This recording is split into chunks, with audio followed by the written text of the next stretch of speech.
तो बच्चों let's read the question. Question says the force required to just move a body up an inclined plane is double the force required to just prevent the body from sliding down the plane. The coefficient of friction is mu.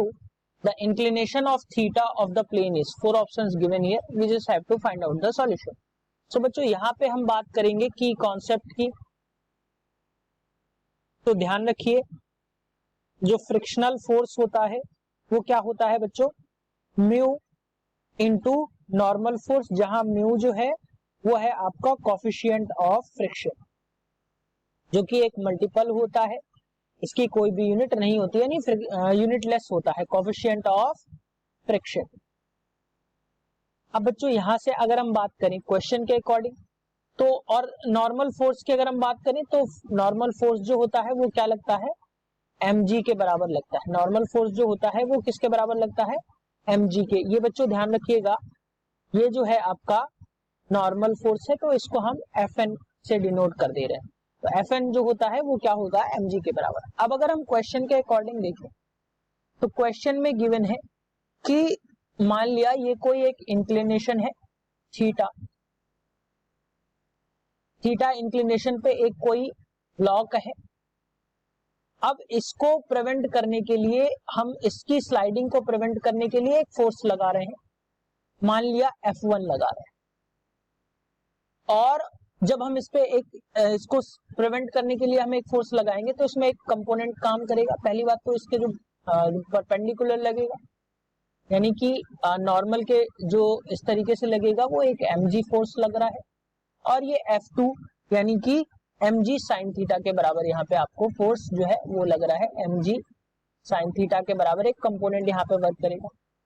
अब दूसरे case में अगर हम बात करें तो क्या है, अगेन ये थीटा इंक्लिनेशन है, ये आपका ब्लॉक है, और इसको हम एक फोर्स लगा के इसको ऊपर की तरफ, अभी हमने केवल इसको रोका हुआ था, अब हमने क्या किया है यहाँ पे फोर्स लगा के इसको गिरने से बचा रहे हैं. दूसरी बात इसको हम ऊपर की तरफ धकेल भी रहे हैं. तो क्या होगा बच्चों, यहां से अगेन एक mg जो है वो वर्क करेगा, और इस तरीके से एक mg sine theta, mg sine theta भी वर्क करेगा आपका कंपोनेंट. और यहां से अगर हम देखें तो म्यू mg cos थीटा एक वर्टिकल कंपोनेंट जो है वो वर्क करेगा. अब बच्चों नेक्स्ट स्लाइड में अगर हम इस क्वेश्चन को देखें तो ध्यान रखिए यहां से हमने क्या लिया है, F1 की अगर हम बात करें तो F1 जो है वो क्या है, यहां से मैं लिख देता हूं, F1 is the force required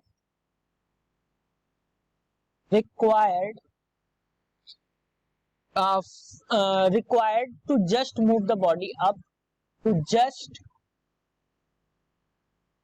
move the body up.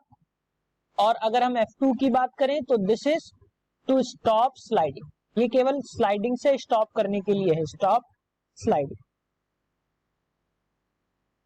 अब अगर हम यहाँ पे क्वेश्चन के अकॉर्डिंग देखें, क्वेश्चन के अकॉर्डिंग क्या है, F1 की अगर हम बात करें तो जो F1 मैंने फिगर बनाया है उसके अकॉर्डिंग क्या हो जाएगा, F1 जो मिलेगा वो आपको क्या मिल जाएगा, mg sine theta plus mu mg cos theta के बराबर. और अगर हम F2 की बात करें तो वो क्या मिल जाएगा, mg sign theta minus mu mg cos theta के बराबर. अब यहां से अगर हम देखें, यानी कि ये इक्वेशन फर्स्ट है और ये इक्वेशन सेकंड है. अगर हम फर्स्ट इक्वेशन से सेकंड को डिवाइड करें यानी F1 बाई F2 करें तो क्वेश्चन के अकॉर्डिंग हमें क्या मिल जाएगा, F2 बाई F1 जो मिलेगा वो मिलेगा आपको 2 के बराबर. और यही 2 किसके बराबर है, क्योंकि इसमें से जो फोर्स है वो क्या है, प्रिवेंट करने का जो फोर्स है, अगर हम उसका डबल करें तो उसको अपसाइड मूव करने के फोर्स के बराबर है. यानी कि 2F1 या 2F2 इक्वल्स टू F1 के है, तो ये हमें यहाँ से जो वैल्यू मिल जाएगी वो इस तरीके से मिल जाएगी। तो अब अगर हम यहाँ पे दूसरी तरफ भी डिवाइड करें तो ये क्या मिल जाएगा, mg sin theta plus mu mg cos theta upon में हम इसको लाएंगे तो ये आ जाएगा mg sin theta minus mu mg cos theta के बराबर।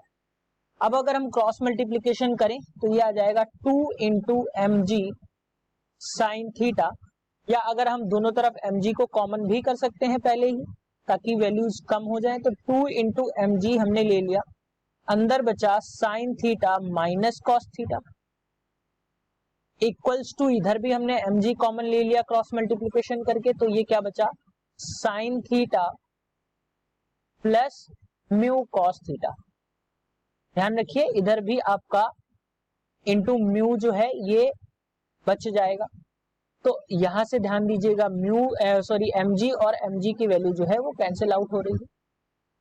अब इसको जब हम सॉल्व करेंगे तो हमें यहां से वैल्यूज जो मिलेंगी वो मिल जाएंगी sine theta equals to 3 mu cos theta के बराबर।